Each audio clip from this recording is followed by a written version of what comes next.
So this is a perfect example where if you're just following a set of processes, you're going into a talent neuron or a LinkedIn insight, and you're just getting that information and then sharing that information with your hiring manager. You're acting like a service delivery practice. If you understand that line manager's business, if you have a level of influence, then you can have a dialogue. You can understand and say, look, this perfect unicorn that you want is not available. Can we trim here? Can we adjust there? But in order for you to do this, you need to understand that hiring manager business, right?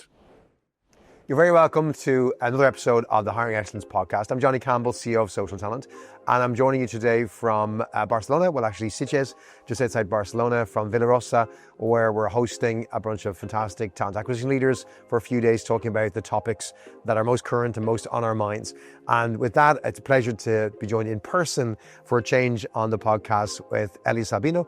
And Elias runs TA over at Syngenta Group. I'm going to have Elias explain that to you in just a second. And we're going to be digging into today the transformation that Syngenta is going through and the move from more of a transactional approach to recruiting to a much more business advisory, talent advisory, business partnering approach, and the why behind that.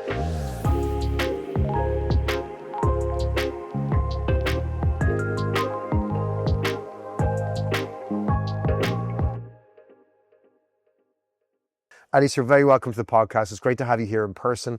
I'm wondering if you could perhaps give our listeners a bit of an idea of your own career background, how you got to where you are today, and then maybe introduce Syngenta and explain how the organization works and size and what you're doing in case our audience may not be as familiar with the brand. Oh, of course. So first of all, my name is Elias Albino. I'm originally from Brazil. I have been with Syngenta now for 4 years. Prior to that, I worked for about 15 years for Deutsche Post DHL. I actually, even though I'm originally from Brazil, my kind of corporate career started in the US. Before that, I used to work for an NGO. And it was a bit kind of by accident, and I fell into talent acquisition at that time. I used to work for this NGO, which supported leadership development through the exchange of people. And, this topic of youth leadership and youth development was something that DHL at that time felt was an interesting topic for them to pursue. And then I was tasked to kind of work with their graduate program in the US. So I started with TA, then I moved into kind of the broader kind of L&D, talent space, did a bit of HR operations, eventually moved to Germany, did some HR transformation there, and then went into business partnering. I was a regional business partner for one of the divisions in DHL. Then I went back to the US because when I was in the US and I was with TA, we did an outsourcing of the TA organization. And when I was in Germany, they asked me to go back to insource back the team. So I did another stint in TA. And then after that, I kind of went fully into the business partner world, and I have been a global business partner for about 9 years. So supporting mainly corporate functions. So CFO, COO, CIOs. And then for the past 2 years or so, I have also been running the Syngenta Business Services HR, so kind of the GBS for Syngenta. And when this transformation for TA was identified, right, then somehow, even though I was not someone that was hiring in Syngenta to do TA, my profile somehow kind of raised in the company because of my experience transforming some of the some of the work we did in the GBS and the work around business partnering, which I'm going to talk about in a second. And that's how I end up kind of getting this challenge, right? From Syngenta, if you are in the agricultural business, for sure, Syngenta, it's but I can understand that many people won't, because, if you're not close to agritech, that's a brand that's maybe not so well known, but Syngenta is one of the world leaders in agricultural technology, agritech. So it's the number one in crop protection and biologicals, and then number 3 in seeds. And this is a topic that for me is quite a one that I developed quite a bit of passion, and the company kind of teaches you how important agriculture is, because agriculture is something that people take for granted, right? But we don't realize that in the last 70 years, agriculture had to feed 5 billion more people in the same space of land that we had, since the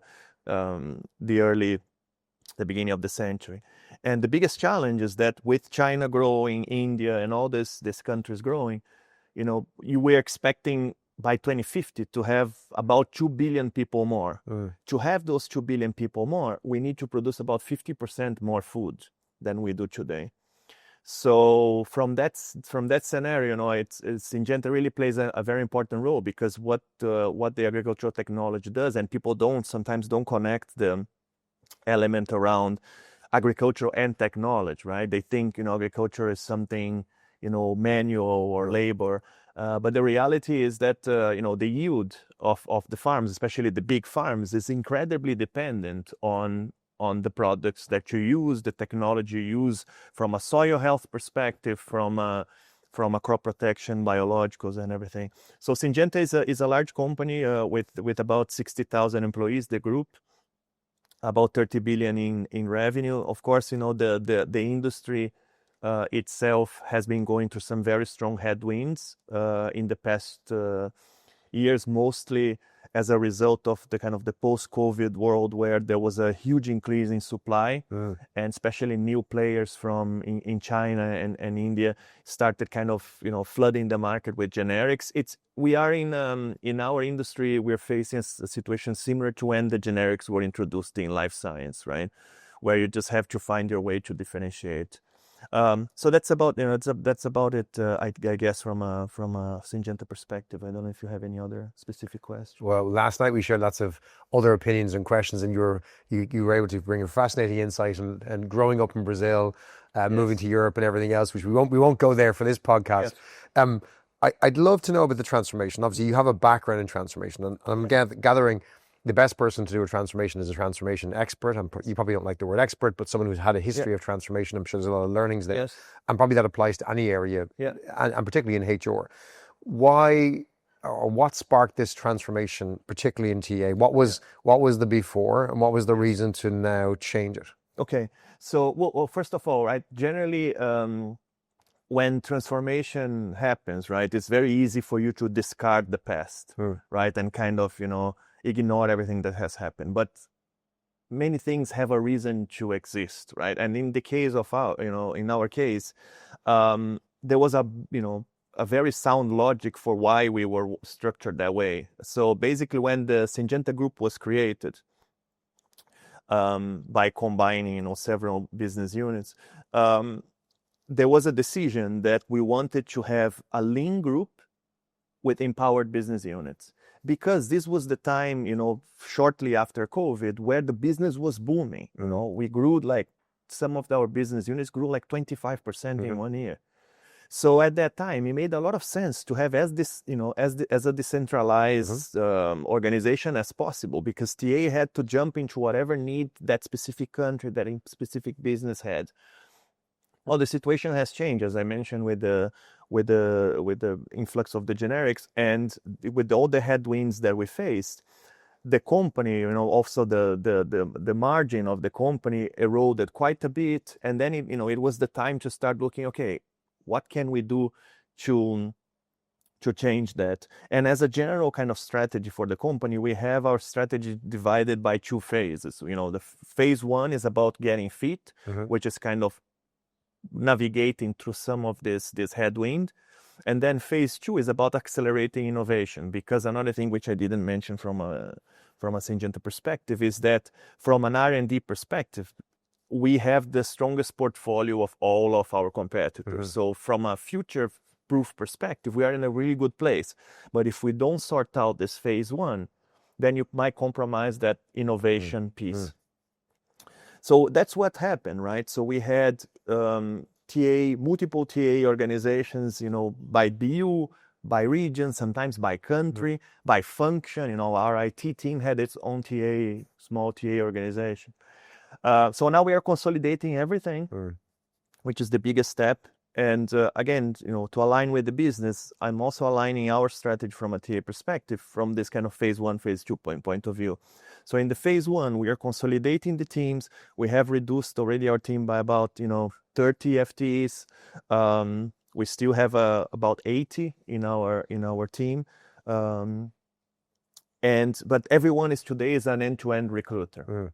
And one thing that we want to do is to enable the team to evolve more into a business partnering relationship, especially because Syngenta is a strong relationship building organization. It's an organization that works a lot through cooperation and through partnership.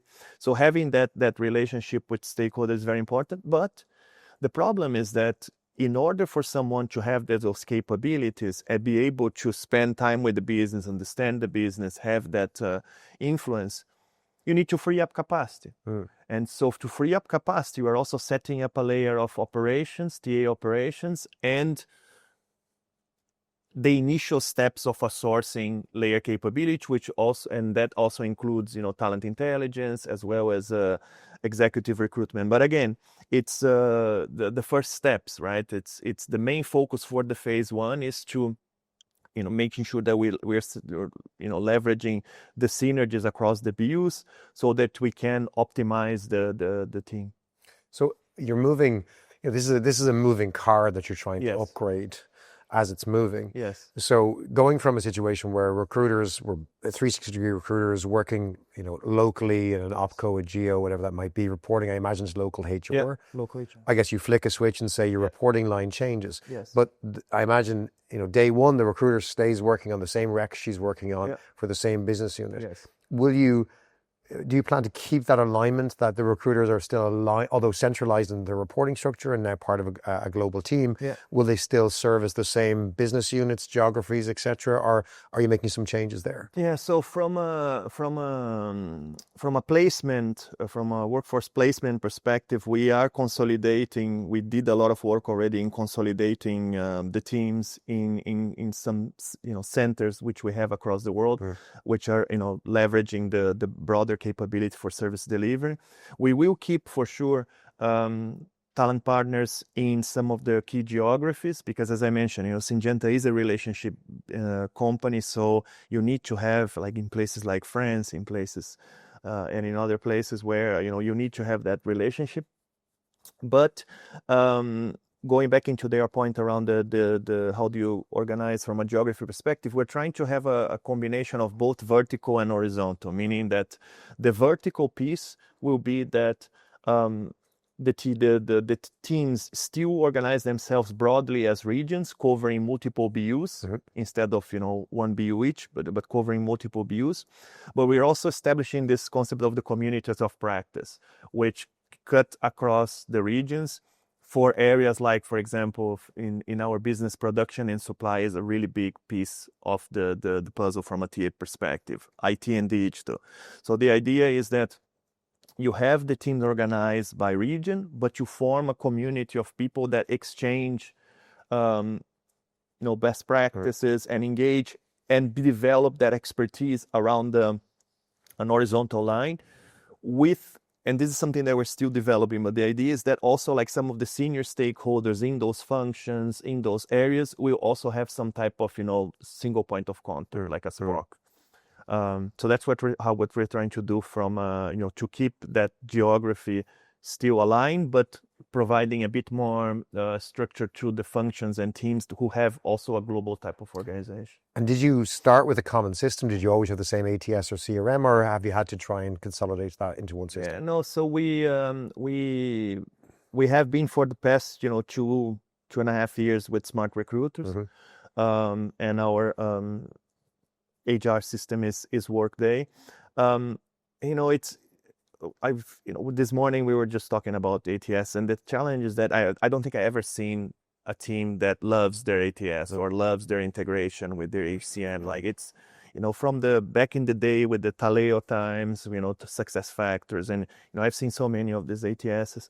So generally, what I try to do is I try to follow this idea that the order should be people, process, data, technology, right?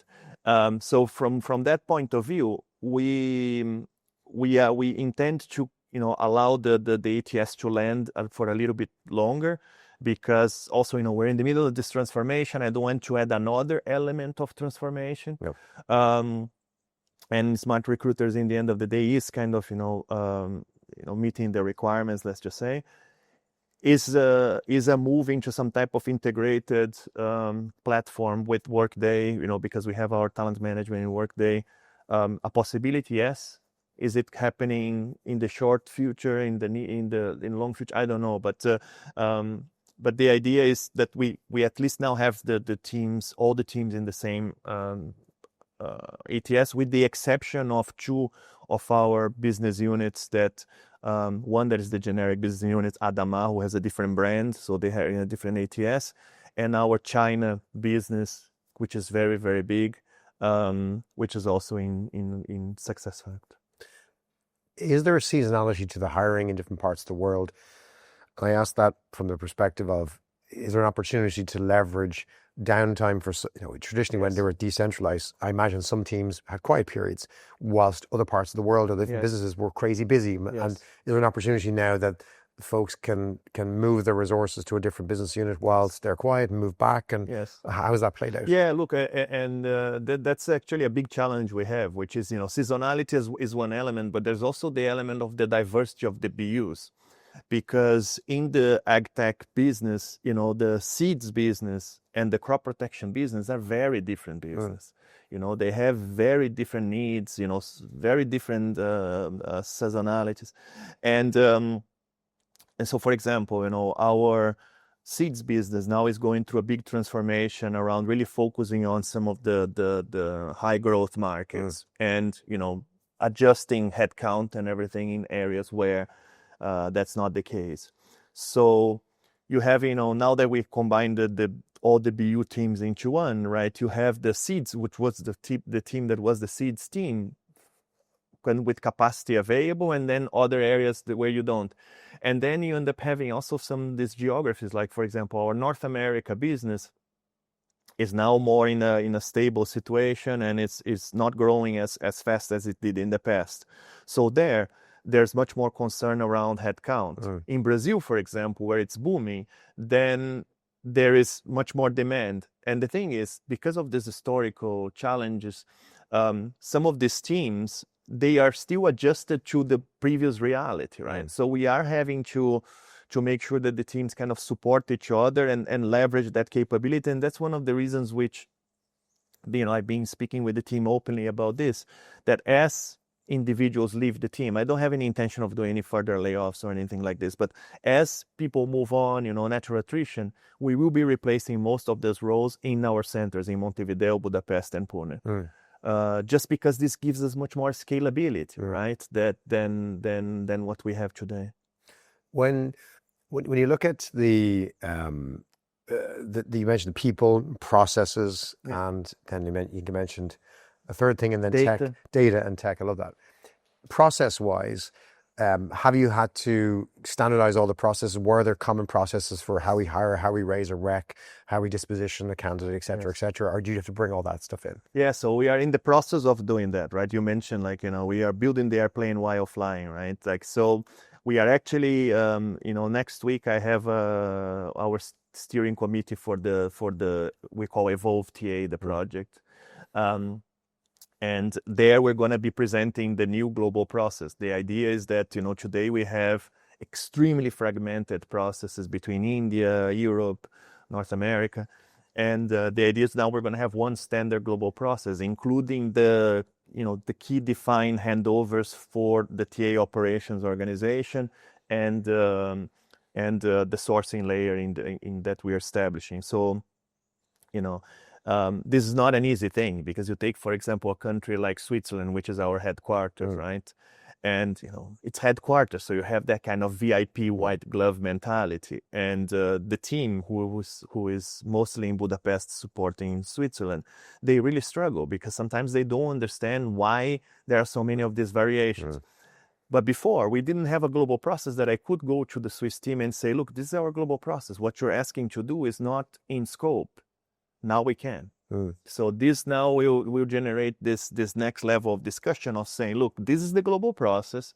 If you want us to do, onboarding, or, for example, I had some time ago where there was a request for us to send a letter to the government related to someone's, mobility issue or whatever. Because TA has resources, right? People just think like, oh, let's just give this to TA, right? But if you don't establish those boundaries, right, the team will really struggle. But so now with this global process, this will allow us to happen.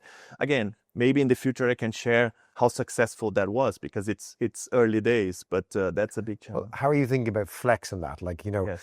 a lot of folks when they're designing this would look at a kind of federal, state, local model where you might have federated processes that are just have to be, but then you might have variation at a call it the state level in terms of, it could be opco, could be geography going. There's some flexibility around this, and then other things you decide yourselves. Like, have you built that kind of a structure where there's flexibility in that? Yeah, more or less. So basically, yes, some flexibility is always needed. But one thing that I've learned in this time working in the business services industry, with finance operations, procurement operations, everything, is that flexibility needs to be limited to legal requirements, compliance requirements. If you leave it to, preference or desires, then you're never going to have a standard process. And it's going to be very difficult for you to drive scalability, right? Because if every talent partner, runs a different process because that specific country likes to do things in a different way. So we're going to be pushing this global process, and in the global process, we will allow, of course, some flexibility, for example, in places like Germany, France, Switzerland, where you have some requirements from a legal perspective.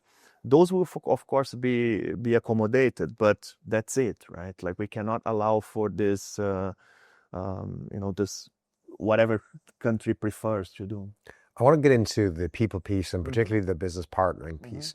You mentioned at the start, obviously, that not only was the structure didn't allow flex for moving recruiters into different parts of the business because they were all localized and there was no standard process, but how they work is important. You mentioned there was more of a transactional approach to recruiting, and you're trying to move more towards, again, your experience, which is more business partnering.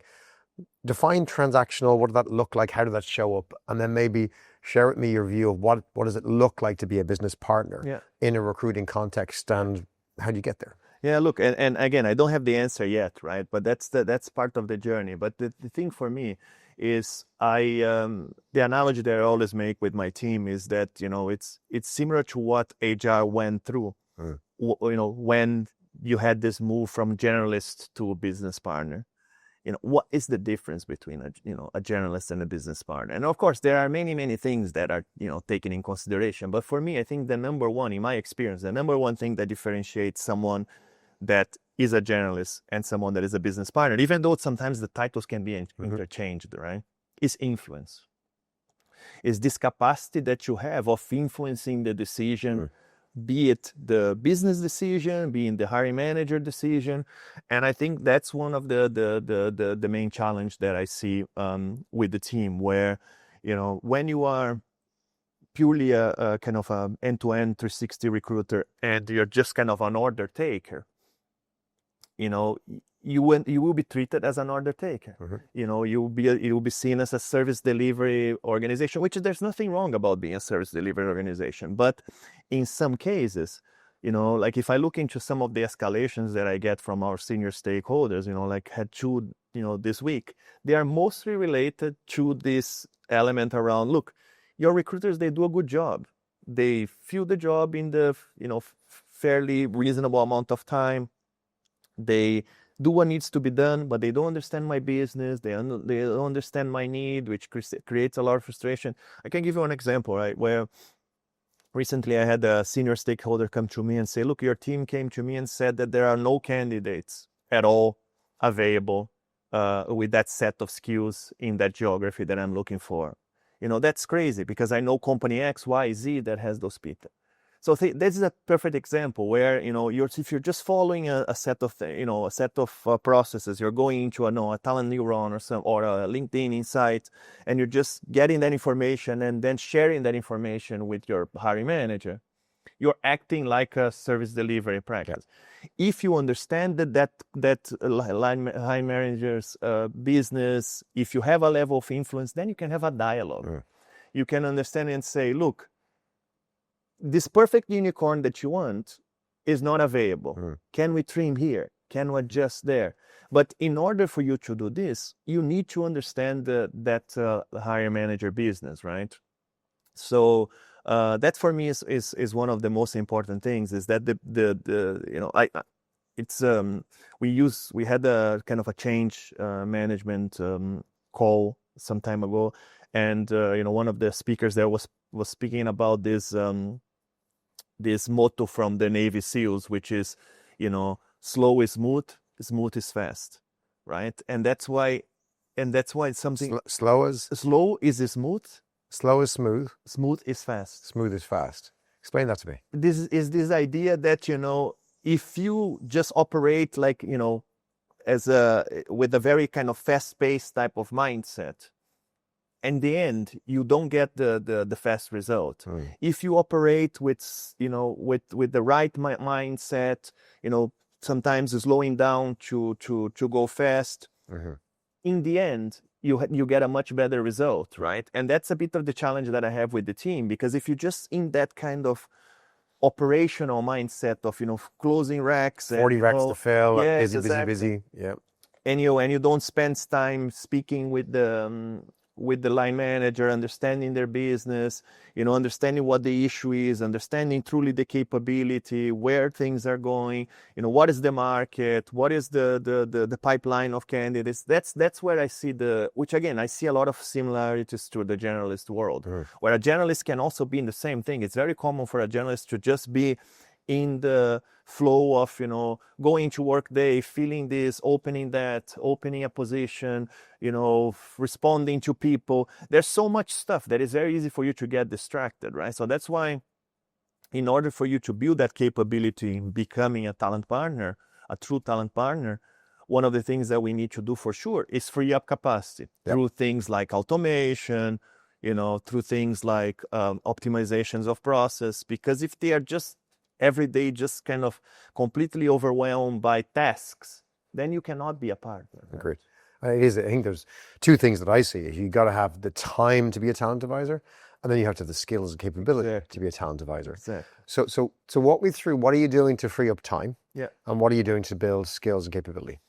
So let's start with the capability. I think, without doing too much promotion here, but I think the support that you are providing is helping a lot, because our North America team already takes advantage of SocialTalent, but we're now rolling out to the rest of the team, and we intend to do more.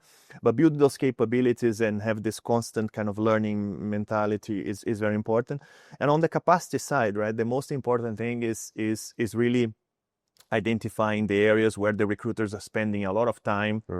And we can either automate. For example, we're looking into some AI options for, high volume roles, but also simple things like, today we have in Smart Recruiter enabled interview scheduling. No one uses it for whatever reason, because, for some random reasons, like, for example, I cannot block a slot in the calendar, and then the interface, you start blaming the technology instead of finding a solution. So let's find a solution that frees up time. Like we did a bit of an exercise to identify where were some of the gaps from a process perspective, and we identify from a kind of like a Six Sigma point of view that there was a lot of wait in our process. You just wait for things. You wait for the line manager. You wait for this. You wait for someone to book some. So all of these waits from a process improvement perspective is also something that we're trying to change by, for example, concentrating activities in a group of people that only manage that activity and can find more synergies, right? And that's why, again, moving into the centers, there's an element of cost, of course, but there's also this very important element around process efficiency, because when you create that center of expertise around some specific task, you get things done much faster than if every talent partner around the world has that exact same task. Elias, who is your boss?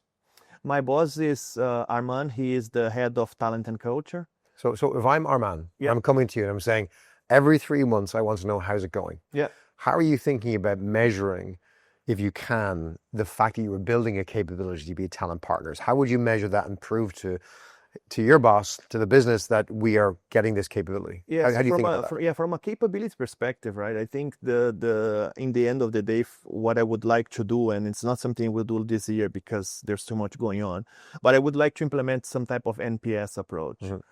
Because today we have a satisfaction type of survey, but for me, especially as being a business partner, I've learned a lot the importance of NPS, because NPS shows you that it's not about that transactional satisfaction, but when you really identify, okay, who are the detractors and who are the promoters here, because we cannot underestimate, from a business partner perspective, I learned so much from the detractors, right? As a business partner, one of the things that I loved the most and gave me most satisfaction was when I was able to transform someone from a detractor to a promoter. Someone that gave me a score of 2 1 year, the next year gave me a 9. And that, for me, is probably the most logic way, let's just say, for us to start assessing, because I'm pretty sure, right? I haven't not done the baseline yet, but even though I look into the satisfaction from a transactional perspective is fairly high, if I would implement an NPS now, I'm pretty sure that it would be quite low, because I suspect that the great majority of our hiring managers would rate our TA team as a 7, as a 6, and that's why I like the NPS, because you really identify the difference between where you're truly delighting the customers versus where you're just, doing a job. I can recommend, I don't know if he's in the room today, but Tom from Accenture, we've had on the podcast before, brought in what I thought was one of the better ways of measuring this process. And I learned a lot of lessons from Tom around NPS or hiring manager, which was looking at not just an NPS over, because some people have an NPS or hiring manager and you rate the recruiter, which kind of gives you nothing, because it's a do you like the recruiter score, which doesn't really help.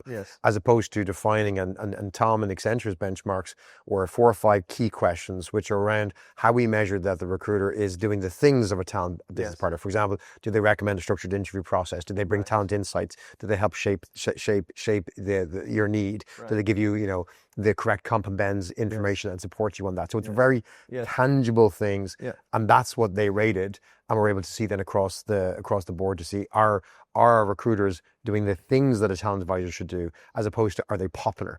Because often, as you probably experience, sometimes recruiters who aren't popular are doing a brilliant job because they're pushing hiring managers. They're being a partner doesn't always mean being your best friend. Absolutely, it might mean challenging that hiring manager, which might not make you popular, but you're doing your job really well.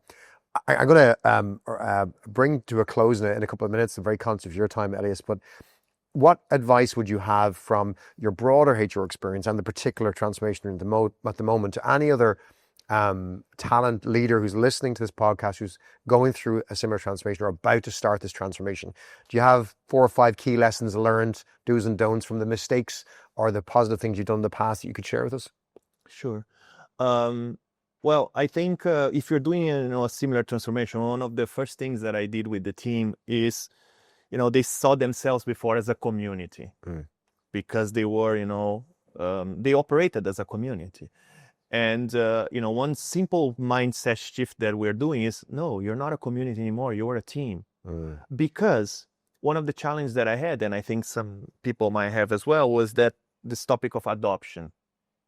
And adoption is something that makes sense when you're a community, not when you're a team, right? But sometimes, and I don't know if it's clear, but like when you are a community, you are basically kind of aligned to a certain need, which is, for example, your direct manager who is in the country HR head or whatever, and you are part of this community of TA.